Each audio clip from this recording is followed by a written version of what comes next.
What's up people, it's your girl Adeola. So last week I talked about two alleged sponsors of Boko Haram. That's the former governor of Borno State, Alimadu Sheriff, and the chief of Army Staff, General Azubike Ihe-Jerika. And that's according to the Australian peace negotiator, that's Stephen Davies. Well, this week a Nigerian news website, Premium Times, released a story that they have evidence that links not only the ex-governor but also the president of Chad with Boko Haram. I was like, what? Apparently, the Nigerian army has known this since 2011, but they've done nothing because of the caliber of people that are involved. Now, a memo written by intelligence officers in N'Djamena, that's the capital of Chad, that memo stated that some members of Boko Haram are actually being trained in Chad. That is in a place called Abeche, that's the fourth largest city in Chad. And they always wait for Mr. Sheriff to come and inspect them before they would take those ones to Nigeria. Also, you guys know that Mr. Sheriff is a very close friend of the president of Chad, that is Idris Deby. You guys know that they are like neighbors, so he has to know the president. They have evidence that whenever he goes to Chad, he will stay at the president's guest house in Abeche, and of course the president would provide him with security. I mean, they are neighbors, so I can't really read much into that, except that the president of Chad has a reputation for being extremely corrupt. You know, he took over power in 1990 in a coup d'etat, so he's been president for 24 years now, and he likes to arrest journalists or bloggers and activists, and he would detain them without any charges. Even prominent opposition figures in Chad are not exempted. If anybody says something that Mr. President doesn't like,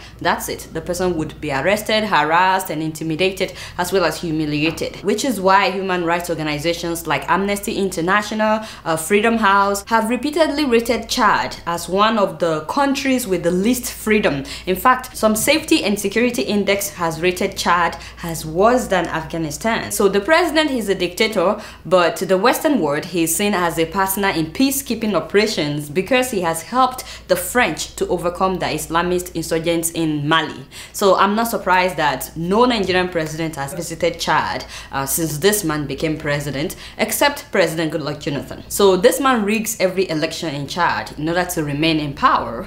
In fact, he got rid of term limits completely, and according to this report by Premium Times, during the last presidential election that he rigged in 2011, Ahmad Alimadu Sheriff provided the Chadian president with 35 vehicles for security and lots of money. Allegedly though, he also used Boko Haram in the places where some of his soldiers have refused to cooperate, because you know some of his soldiers are also getting tired of him. Now the big question is, if Alimadu Sheriff is sponsoring Boko Haram, why is he doing it? Well, according to this report, some intelligence officials were recorded saying that he's sponsoring Boko Haram in order to protect himself. I personally found a document on WikiLeaks that in 2011, Boko Haram listed Alimadu Sheriff among the people that they wanted. They accused him then of being part of how their first leader, that is Mahamadou Yusuf, how their first leader was killed. By the way, you guys can find a lot of things on WikiLeaks, you know, if you just type in keywords, you know, like Alimadu Sheriff or Boko Haram. You get what I'm saying? Yeah, you can do your own research. This report also suggests that Alimadu Sheriff is sponsoring Boko Haram in order to cover up financial irregularities that he committed when he was the governor of Borno State. And also, he's doing it to make sure that he continues to remain powerful, even if he's no longer in office. Now, since this report came out, Mr. Sheriff has refused to comment. He has refused to say whether it's true or not. And I think he needs to say something. We need to know. Even the Nigerian Defense Headquarters and the Nigerian government also declined to comment on this issue. But I'm saying that why can't the court investigate and declare these people either guilty or not guilty? Let the courts do its job now. And now what has been pissing people off is this picture of Nigerian president sitting with the president of Chad and Alimadu Sheriff. Can you imagine? While the man is being investigated. We all know that Alimadu Sheriff is a friend of the president, but you don't have to throw it in our face like that. To be fair though, the presidency released a statement that Mr. President is not trying to protect Alimadu Sheriff, that Sheriff was already in Chad, that he didn't travel with the president, and that he came to welcome the president at the airport. So they are saying that these pictures were taken at the airport, including this one. They said that it's the presidential wing of the airport. I said, but you should know now. You should know that this will make people question the integrity of the president. president. So as soon as the president saw Sheriff coming, you know, shake his hand from afar like the Ebola handshake. It's good to see you. You can just stay where you are. We can talk later. Don't get too close. Touch not my anointed. Touch not my anointed. Mr. Kola, can you please usher Mr. Sheriff into the reception area? Yes, I will join you guys later. Just, you know, yes. I'm not saying that he should defriend the guy. We all know that they are like buddy. But right now, you don't have to associate yourself with him where everybody will see him, because people will start talking. They will start talking. There's nothing I've talked about today, by the way, that Mr. President doesn't know. I'm not saying that Jonathan has anything to do with Boko Haram. I beg you, don't quote me. I'm just saying that he's a very close friend of Alimadu Sheriff, and he needs him in order to win the coming election. Sure, you get it? Yes, thank you. And speaking of election, by the way, have you guys seen that poster? Bring back good luck Jonathan 2015. So insensitive to the suffering of the Chibok girls and their family members. It's been 150 days. We've not been able to rescue these guys. And then, you know, I actually don't blame Mr. President on this. No. Not that he won't see it, but even if he sees it, I doubt that he understands the implication, which is a shame on its own. It's very good though that the president has ordered that the signs be removed. I give him kudos for that. But he didn't have to say that he had nothing to do with it. Haba. See, we already know that you have no clue about what's going on, sir. But you don't have to let the whole world know. How can you say that you don't know your own campaign slogan? Haba, you're making it hard for me to do my job now. I'm personally offended though, because Nigerians have been condemning this slogan for weeks. You know, since Dr. Okupe started tweeting, bring back Jonathan. That was before they put up the signs. We've been condemning it. Nothing happened. But as soon as an American newspaper, Washington Post, wrote an article that this is inappropriate, suddenly Mr. President issued a statement that I don't know about it, to take it down. I'm like, seriously? So you only hear when outsiders are talking? The rest of us, we are nobody, eh? Why now? Don't get me upset, so daddy. But you know what pains me is that if this Australian man had mentioned people that are not influential or people in the opposition party, by now the federal government would be on their neck. Remember, there was a time they told us that the opposition party is the one behind Boko Haram. Because it's 90% of all the insurgency is in states controlled by that political party. 90% of those campaigning to bring out are also members of that party. Has the media ever analyzed it? So if that man had named someone in the opposition party, by now the federal government will be on their neck. Oh, eh? Why now? Is it because these people are in PDP and you are taking the issue lightly? Seriously, at this crucial time in Nigeria, when election is approaching, if this is the best that the Nigerian government can offer us, now that's a shame. I think this is the time for the present administration to prove that they are not corrupt and to prove that they have the best interest of the people in mind. Eh? And they want us to vote for them again in 2015. Isn't this the time you should make people happy? Do things that people will be like, I have to vote for this person. By the way, did you guys hear about what happened to Malam Nuhu Ribadu? Hey, yes, so after he switched from APC to PDP in hopes of becoming the next governor of Adamawa State. Guy, you know, I actually pity the man. I pity him. I don't think that he calculated well. They stopped the man from contesting for the governorship election.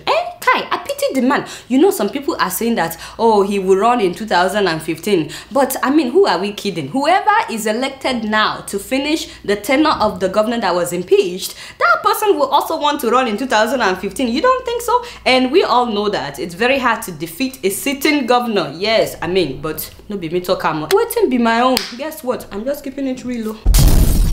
Moving on to Liberia. It's so sad that Ebola continues to claim lives in Liberia than in any other African country. In fact, doctors are now turning people away because they just don't have the facility, they don't have enough equipment, and they don't have enough doctors. You know, the sad thing is that at first, a lot of people did not believe that Ebola is real. They had to spend time convincing people. Ebola, don't touch your friend.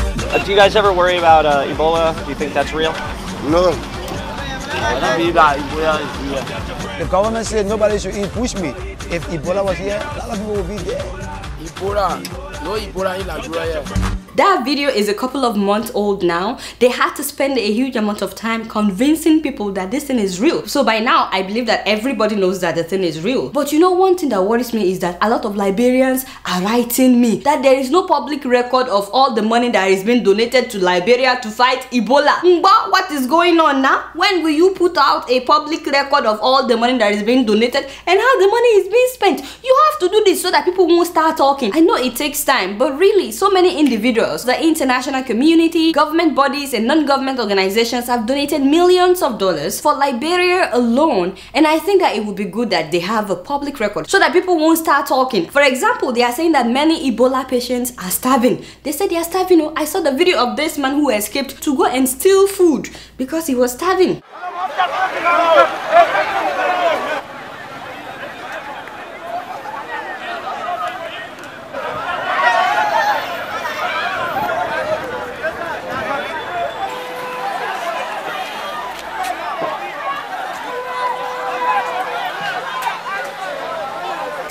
Poor guy. See what I mean? You know, I saw a video of their president visiting West Point, one of the places that is really affected by Ebola, and a lot of people were playing drums and celebrating that she came.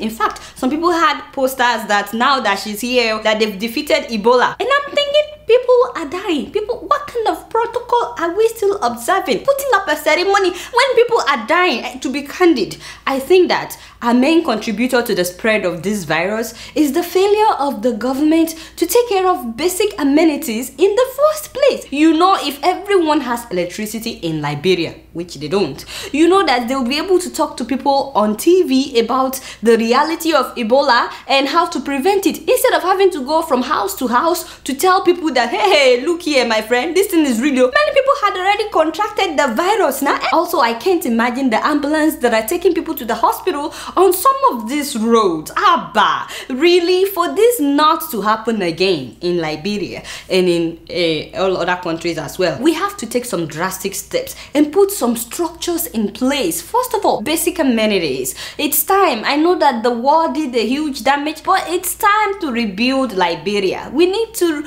rebuild the roads and provide electricity for everybody, not just for some people in the city, and water. Please, it's time to do that. I'm hoping that the Liberian government will put this into factor. Don't just visit people to know if they got food as one of the relief efforts for Ebola. No, we need to think beyond Ebola right now, because when Ebola is over, we have to make sure it doesn't come back. The schools have to be rebuilt so that everybody, whether rich or poor, would have access to good quality education, because I believe that this thing is spreading also due to lack of education. We need to rebuild our schools. But what do I know? You guys know I don't know much. Guess what? I'm just keeping it real.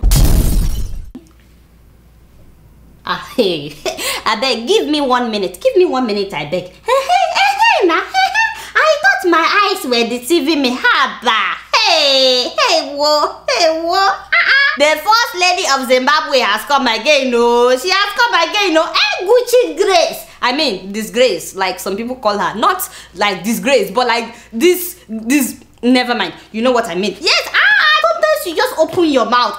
You just throw a bombshell bagger like that. This thing is very dangerous. It's dangerous, eh? Just imagine saying that her husband, Robert Mugabe, is the poorest president in the whole world. Oh, Lord. You know that not long ago, the husband also announced to the world that, this year, that he's only getting paid $4,000 that he has cut down. As if people should pity him like, hey, yeah, Mugabe is only getting $4,000 in a month. Kai. And I cannot believe that you guys refuse to pity the man. It is your fault, my people, because you did not pity the guy. See, now the woman also came out to announce that her husband is the poorest president in the whole world. Let me hear your God forgive you. See, this is why I say you guys are too bold. Haba. But you know, I can't help but wonder exactly what does this woman drink before giving a speech, because it's starting to look like somebody has diarrhea of the mouth. Haba. It's becoming really irritating now. Wasn't it in August that she threatened the deputy justice minister, that is Fortune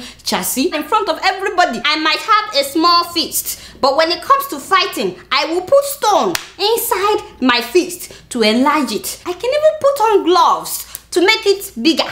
So my friend, do not doubt my capabilities. Right in front of everybody, I'm telling you. Let's take a look at other things that she said. I am a village girl. Actually, nobody is arguing about that. We know that already. But I am the queen of this country. I came from you. And when I was chosen by Mugabe, I said, God has lifted me up. And I want to use my position to lift others. She said that? Okay. I did not choose to be here. It was God's choice. Point of correction. I actually disagree with that. I mean, wasn't she married to another man when she started doing it with Mugabe? She was still married to another man, right? I mean, no baby talk. You know I don't gossip. My life is not about showing off. I am a humble person. Oh, Lord have mercy. You know, God is so patient. God is so patient with a lot of people, especially when they do what they want to do and then they bring God into the equation. Now it is God that chose you, eh? Now, in case anyone doesn't know, Mugabe and his wife own one of the largest integrated dairy enterprise in all of Southern Africa, for which they've spent more than $20 million, money taken out of bank, never returned to the bank. Years back, this humble wife was accused of looting a low-cost housing scheme that was meant for civil servants in Zimbabwe. She used the money to build a 3-story mansion in Harare known as Graceland. That house was later sold to the late Gaddafi for $3 million. $3 million. Then she built another mansion in a place called Shifu. How humble. And that is different from their multi-million-dollar private Borodale mansion where the first couple now live. Even though the presidency denied it, there was a time that he bought a $5 million house for the daughter when she went to study in Hong Kong. By the way, the first lady said these things while addressing traditional chiefs who gathered to show their support for her political ambitions. Yes, she's now into politics, you know, trying to take over from the husband whenever he dies. Let's see what she said about that. I never said I wanted to join politics. Excuse me. I never had that in mind, but recently people came and asked me to join. Seriously? When will somebody talk sense into this couple? Really? 34 years under your family is enough. Let other people take over. Now you're making it look as if it is people that are pushing you. You know, there is God though. In anything we are doing, there is God though. But you guys know I don't know anything. Chai! I'm just keeping it real.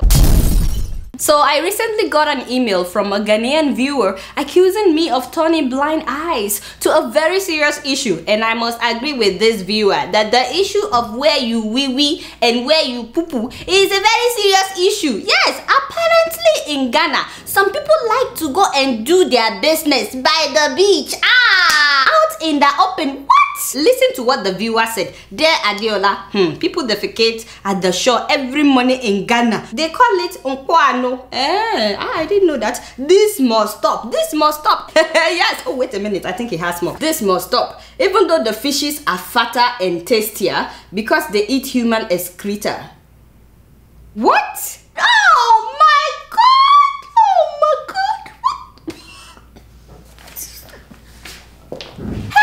The fishes are fatter and tastier.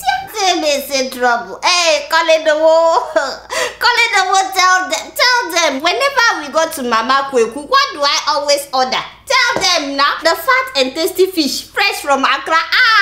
See me in trouble. Adeola, you don't chop something. You don't chop something. I don't chop something. Why didn't you send this email before now, Mr. Viewer? I don't suffer. I have to sue somebody in Ghana.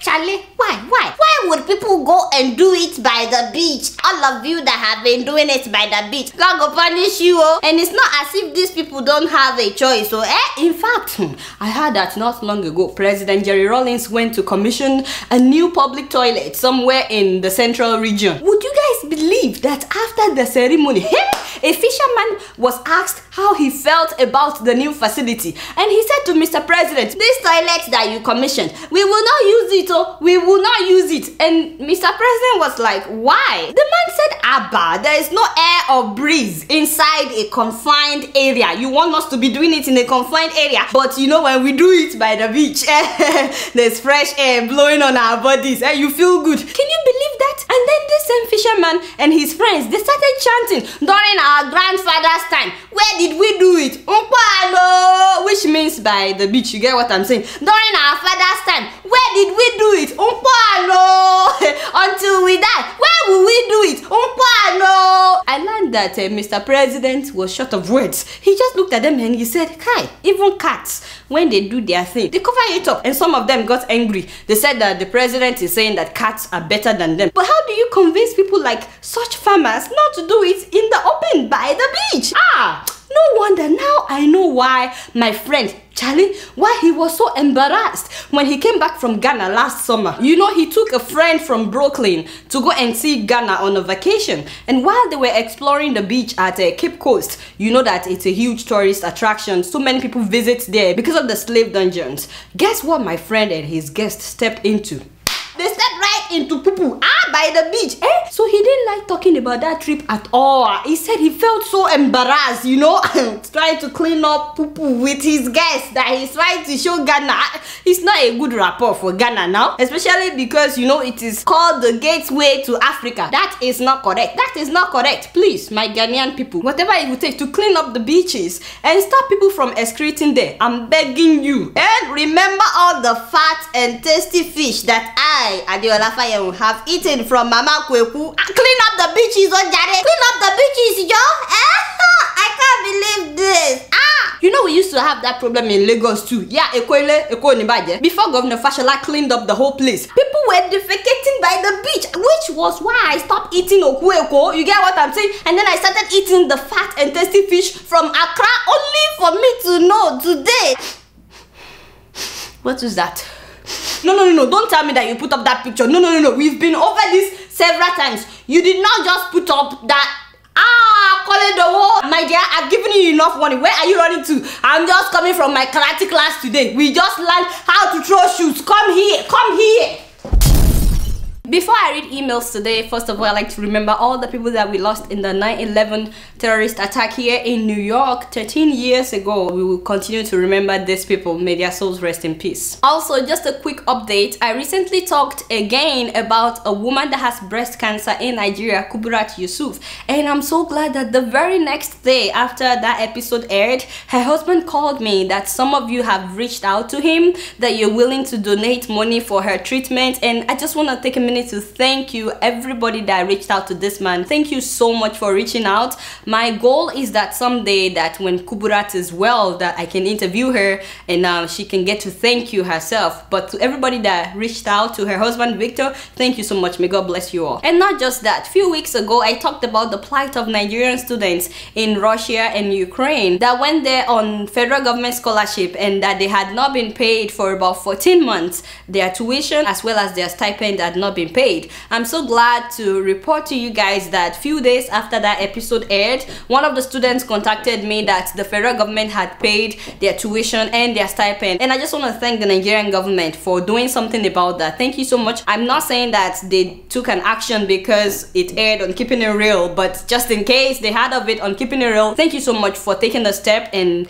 paying their tuition as well as their stipend. Oh, by the way, a number of people wrote me that I lied about Alimadu Sheriff last week. They said I mentioned that he was 28 when he became governor. I did not. I said that he was 28 when he got a contract with Sani Abacha. Then I started another sentence that when he became governor. So those are two different sentences, please. Now these people are saying that according to Wikipedia that he should be in his late 50s. And I said, well, that's not true, because I spoke with people in Borno who knew him then. You probably shouldn't go by Wikipedia on this issue, because this is the same Wikipedia that said he graduated from London School of Business in the 80s, and that school was only established in 2003. Even the school had issued a statement that Alimadu Sheriff did not get a degree from them. I said the man got his degree from University of Maiduguri. So you probably shouldn't go by what Wikipedia said about him. I'm saying Wikipedia, I didn't say WikiLeaks. It's not that Wikipedia is not credible, but but sometimes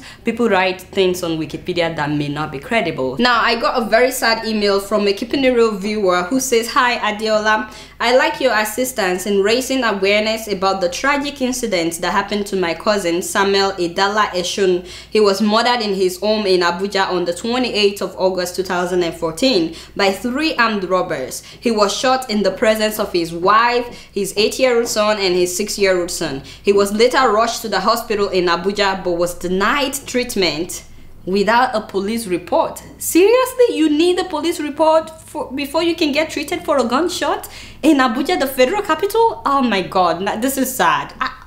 This is unbelievable. Are you kidding me? Police report? Please talk about this in your broadcast if you can. May God continue to bless you as you unveil the truth about the lack of safety in Nigeria. Sincerely, Abel Uwanoho. I'm so sorry, my brother, for your loss. Please accept my condolences. But seriously, the issue of safety in Nigeria has to be addressed. For how long would we put it off? We really need to address the fact that you can be driving on the road and armed robbers can stop you. They can take all your money and kill you by the roadside. And the fact that we can't just build houses. We have to build huge fences because armed robbers can just go into your house like they did. Until the issue of safety is addressed in Nigeria, people will continue to die senseless death. So if anybody is watching from the Nigerian government, please make this a priority, please. Anyway, I think that's all the time that I have for emails today. Please keep sending your emails to adeola.keepingitreal@gmail.com. Alright y'all, it's been real and I'm keeping it real right up in here. Until next week, I'ma see y'all later. Peace out.